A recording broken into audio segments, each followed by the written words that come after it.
Hey guys, well, I hope the didactic was helpful. My talk on execution is one that a lot of people like because if without, like I said earlier, a few minutes ago, vision without execution is just a dream, and it's a pipe dream, doesn't do good. Now, I've got a guy for you. Now, this guy's a treat because he's a guy that understands vision and execution. He's going to talk about his topic of passion, but this is a guy who's one of my closest friends. Zeke and I have known each other a long time. Zeke is a CEO, but he's also, more than a CEO, he's a founder of a company that he built back years ago. He was a Wall Street guy, very successful, did his investment banking stuff, and then he decided to do something on his own. He built that real estate company into an IPO, went public, and now he's gone out of that because I guess he just gets bored easy. And Zeke has one of the premier conglomerate groups that deal with senior living and the real estate aspects of that and healthcare called Main Street. You got to look up mainstreet.com. I've been working with them. Zeke had me come over and consult with them, with their teams. They're wonderful people. And Zeke's a very serious Christian. He's a great guy with 8 kids, just has a newborn. And so he's a busy guy, but I love him and his wife. You can't get a better talk today in the Leadership Fellow from Zeke Turner. Zeke, welcome. Thanks. Thanks for having me. Glad to have you here. I know that you're on your way to Canada, and so you're here at an FBO airport and making time for us, so thank you very much. I better to fly out, so right, I'm okay. happy to make the time. Cool. All right, so what's the topic? What do you want to challenge our students with? They're all leadership, masters and leadership students. Well, I like what you talked about, kind of the intro about vision and execution, because those are two really important things. Steve Jobs is actually quoted as saying before he passed that there's an unlimited number of ideas in the world. Finding ideas is actually not the problem. And it's interesting because a lot of people, particularly younger people, start to think that the problem is trying to find good business ideas. But the truth is it's not. It's taking those ideas and getting them through execution to where they're actually out in the marketplace. Mm-hmm. And so the important part is that we connect the vision and the execution. Mm-hmm. So I think it's John Maxwell actually says that a leader who thinks they're leading and doesn't have any followers is just taking a long walk by themselves. And I think it's a funny statement to think about. There has to be a team around us, there has to be somebody, and we may not be that in that place at the beginning. We may actually be by ourselves. Like when I started the company, it was just me, just me by myself. And eventually I had 1 employee and then 2 employees, and now we're up to the place where we have 135 direct employees and manage a workforce of about 2,000 to 3,000 across the United States that are out there actively pursuing our work. But it takes some time to build up to that. But it does start with vision. That's an important part of this. Okay. Now, you made that kind of important nexus thing about the difference between the two. So why don't you help our students know, how do I move from a really cool, exciting vision, whether it's a new app or a new real estate company or a new movie, how do I get there? Because people think, well, you just make a plan. It's not that simple, is it? It's not, no.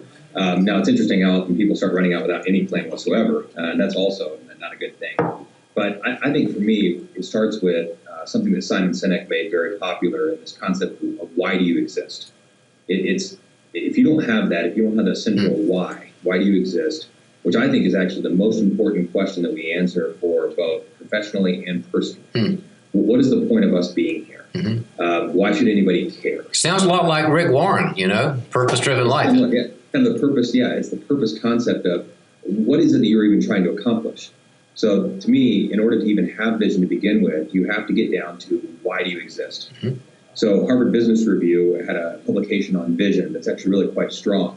But I like the way that they approached it. And they said that anything you're getting ready to do, if you ask the question why 5 times, you will get down to the heart of the matter. So we want to go build new healthcare properties. Okay, why? Well, because we think that people deserve, better healthcare in a way that can transform their experience. Well, why?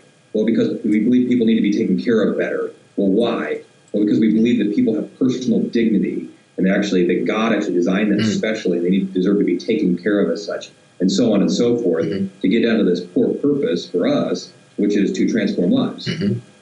Then from that core purpose of the why we exist, you start to think about what are the other areas that we could impact with that same thing, which is why we're in the student living business and why we're buying companies and doing new things, because it all flows from that core purpose, that why to transform lives.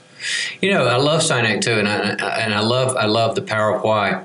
And I remember having a lot of, he really kind of engaged me, and a lot of us like the how's got to come after the why.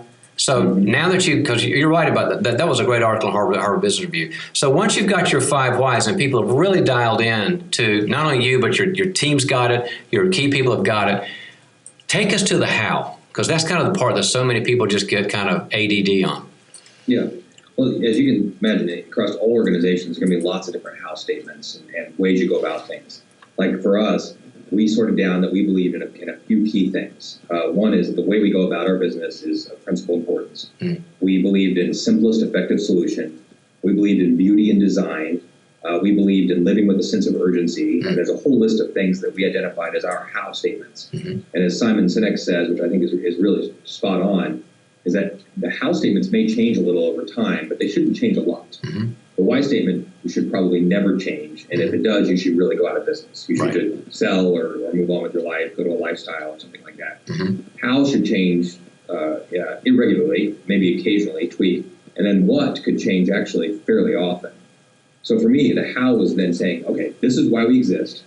Okay, how are we going to go out and take that why and put it into the marketplace? And for me, it started sorting out is, what are those areas where we could have the biggest impact on people's lives? And for me, what I came down to was one of the biggest areas we could impact lives was to transform the spaces in which people lived or were cared for.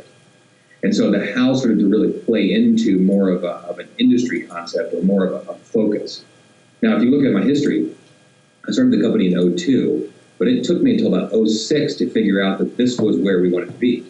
So for the first 4 years, I was just a real estate investor and buying up properties. But the more properties that I got, the more that I looked at them, the more I realized that we needed to do something about the industry itself. And so that became kind of that big, audacious goal of going out and trying to transform an industry. But that's what it came down to. It took years to figure out that how statement of what we were going to ultimately try to do. You know, you said something really, I think, kind of profound there, Zeke. You said that you had a passion for the space people live in. Of all the things you could be interested in, and I'm thinking about the walls you're in, are you getting taken care of, you get comfort? What was it about the space that was front and center in your head?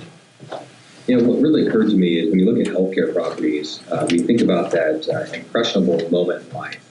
And it's that moment that nobody fully expects, but all of a sudden, regardless of age, you end up in a hospital bed. And your family's standing around there, and everybody's asking the same question, which was, what now? What do we do now? And that is a very emotional, if anybody's ever experienced it, whether you're a family member or the actual individual itself, that is a very emotional, sensitive point in life. They're overwhelmed. They're overwhelmed, and they have no idea. And unfortunately today, most of the healthcare industry has no idea what to tell them because they're fairly satisfied with the system. So there's no good answer there. And when I looked at that and saw that, when I realized that was the question we were answering, then I was like, okay, we have to give them a better answer for what do we do now? You saw the disconnect. I saw the disconnect.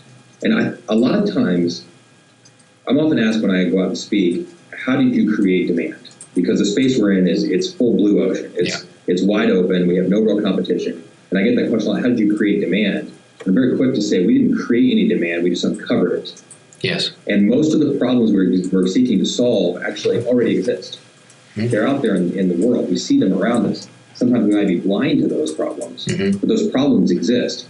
What we specialize in, and I think this is where ultimately the how connects, is coming up with solutions for those problems. And that's where innovation really starts to take root. Now, as a 30,000-foot guy who thinks at a level that a lot of human beings do, how do you keep from, I always talk to guys in your space about, well, we get down to the what, it gets kind of boring. I don't want to just sit there and turn the crank on the numbers and the metrics. That kind of sucks or whatever. How do you deal with that piece? Well, you have to surround yourself by really good people. And it's kind of maybe a bit of a trite answer because people say that, it's all because of the people or surround yourself with great people. But Dan Sullivan, the strategic coach, you probably know Dan. Dan's a good guy. Of the organization. He says there are 3 types of people in an organization. Those that make it up, that's me. Those that make it real, and then those that make it reoccur. And the problem exists in our organizations when we don't recognize which one we are, and we don't surround ourselves by the other people. So I'm very much a make it up guy. I think big. I read to try to generate new thoughts. I take days away where I'm trying just to spend time thinking, like I did that this week. And I spent a whole day just thinking because I generate really good ideas when I do that. But I have to have people around me who then go take those ideas and they go make them real.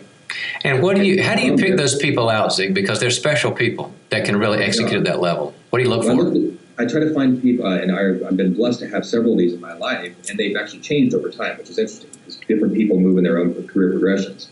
Is that I've been blessed to find those people. It's the people who can understand what you're talking about, and they're not totally freaked out by all the unknowns. Yes. But they're thinking more about how does it then get to execution. And they're taking your ideas and saying, I'm going to put wheels on Zeke's great idea. Right. But interestingly, they're not also people who are going to manage that same thing long term. That's the reoccur. The reoccur part. And you need all three types of those people in the organization. Mm-hmm. So a recent example is I just got a letter of intent on about a $62 million acquisition that we're going forward with. And I made it up. I came up with the concept. I came up with the company. I did the early negotiation. I even did the modeling and things like that because that's fun for me. But as soon as it got to a point where we were into the letter of intent negotiation, I actually handed it off to somebody else in my organization who did the entire negotiation. Mm-hmm. Now, he used me as the backstop in case he had some questions or financial matters that were going to shift and things like that. But he took that through, and we just got that signed today in a really good way because he got it through and he's making it real. The same guy will take that all the way through purchase agreement and closing, but he won't be the guy who actually runs it long term, right? Because that'll need to be somebody who comes in and makes it reoccur, who runs that business on a go-forward basis. Yeah, good system, right people on the right bus and the right fits and the right gifts. That's exactly right. And God designed us to be very special, uniquely designed, what a strategic coach calls our unique ability. Mm-hmm. And we need to play to that unique ability and then surround ourselves by as many people as we can that balance out the things that we do really well with what they do really well. There you go. All right, guys, I hope you were taking notes on that. That was a lot of good stuff that you need. Now we're going to open up the lid, and Zeke's just going to tell us how he got to where he got to. He's got a very interesting path. Zeke is a personal growth junkie. I know that for sure because he wants to grow spiritually and emotionally and leadership and everything. He's alumni of the Townsend Leadership Program, so he understands the stuff that you guys deal with on a holistic level. He understands the biblical stuff. He understands the strat stuff. So Zeke, tell us your path and how you got there.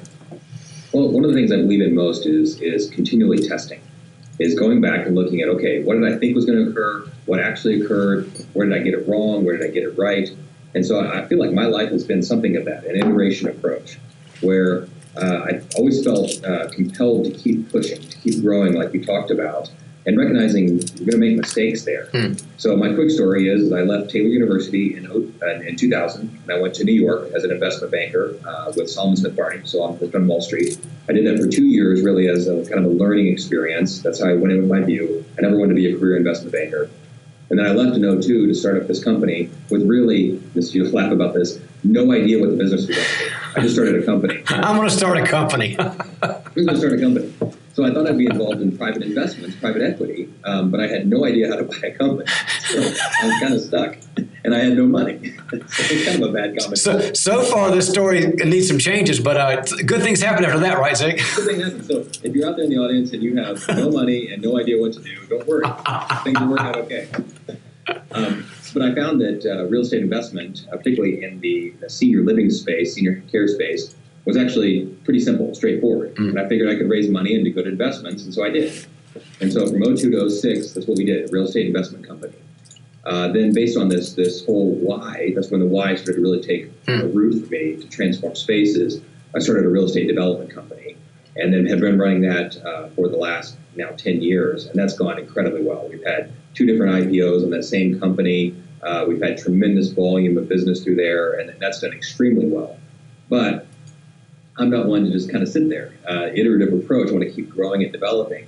So recognize that instead of being just in the real estate space, we could actually start a company in the operations space and start to scale that, which is really in its growth pattern. Now, guys, I want you to listen to this. This is Zeke talking about uncovering the need. He didn't know the demand. He didn't create the demand. He uncovered every iterative step. Right. He went, okay, that was kind of cool. Now what? And he uncovered it, right, Zeke? That's right. So interesting, I was just watching a movie where some young high school students created a time machine. And they went back and they created a scenario where they won the lottery, okay? But here's something interesting. I don't think anybody else saw this. I pointed out to my wife, and she immediately got it. So all the kids started buying things, spending money, buying cars, becoming popular, all it says, except the main guy, and he started buying more equipment. And he was buying more equipment to make the time machine better. And he wasn't spending his money on anything else. And I stopped the movie and I pointed out to her and I said, that's the entrepreneur right there. Yeah. That's the one, because he had his reward and he actually decided to delay that gratification, and he wanted to try to go make his product better. And there were some reasons why, storyline and all that, and plot. But it was interesting to me, just the kind of quick metaphor there in that he's reinventing, he's reinvesting, he's going back to the well. So, I live in Indiana, so it's a fairly low-cost living environment. But one of the things that throughout the whole of our company's existence that's always characterized us is that I don't take a lot of money out because I can't wait to grow more. So I just keep reinvesting and reinvesting and reinvesting, buying more companies, expanding up to the point where we can actually continue to grow the whole, even as we're growing into other parts. Yeah, guys, the way Zeke's mind work is the money is kind of just a way of keeping score. It's about the journey and the expansion and God's growth and going scale. The money just sort of like, okay, are we doing okay? That's right. That's right. To me, profitability has always related directly to replicability. Yes. And if it's profitable without being replicable, I'm just not that interested in it. I have no idea what my net worth is. I don't really care what my net worth is. I fund my lifestyle and take care of all the one wife and 8 kids that I have. Important distinction. And it's fine. So then everything else becomes really available for reinvestment. And it doesn't always make people totally feel totally safe in the company because we're always growing and always pressing and always moving forward. But when they see the results and it builds their confidence and we start to get that momentum, really good things happen. Where did that ethic and mentality come from, Zeke? So for me, John Maxwell has a book that actually says there's no such thing as business ethics. It just comes down to the core of who you are. Yeah. For me, I'm a believer, I'm a Christian, and so everything is based on that. I love how Titus actually says this, that the book of Titus, that the God of all blessings has given you all sufficiency in all things at all times to do the work that you're called to do. And so for me, I just rest on that promise of God that he's going to take care of us no matter what. We can continue to do the work that he's called to do. I feel completely in line with God's will, that it's providence and I'm doing the work that he's called me to do, the impact it has on people's lives.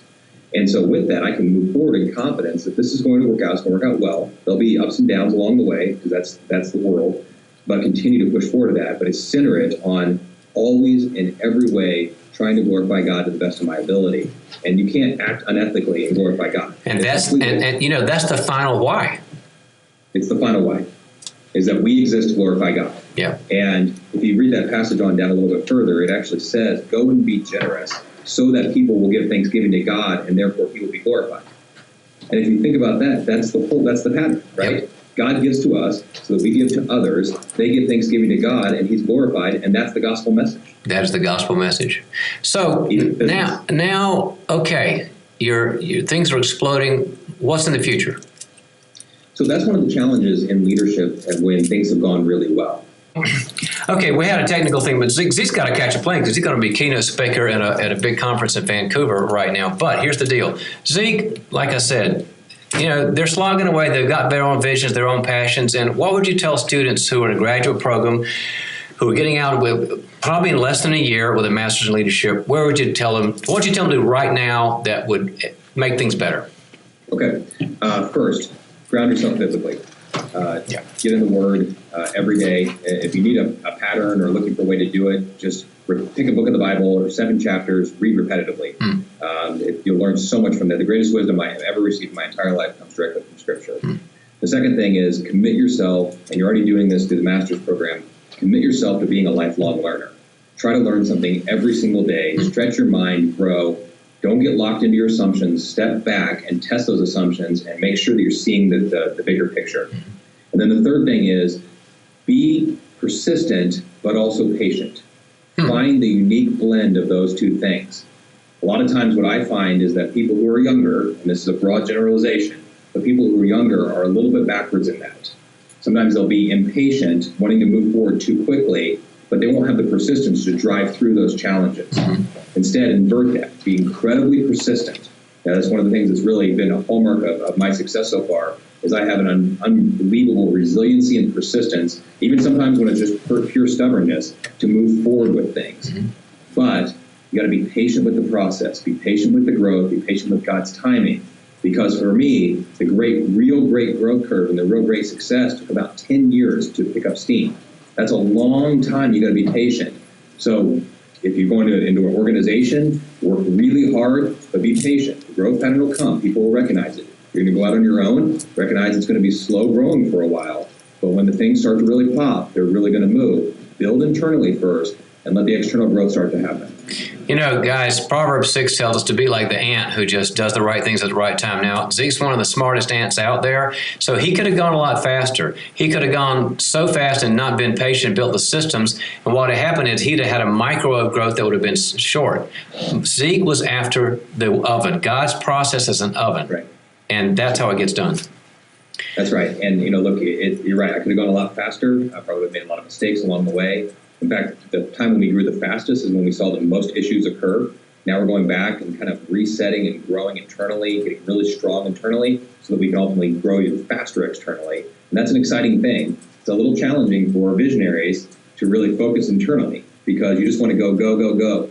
But this time and the investment that we're putting in here is going to have a lot of dividends on a go-forward basis. Yeah. Awesome.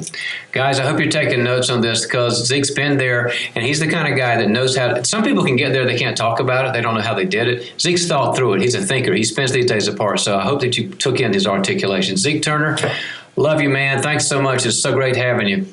Thanks, John. Really appreciate it. So, gotta go fly. Tell the family hi. I will. All right.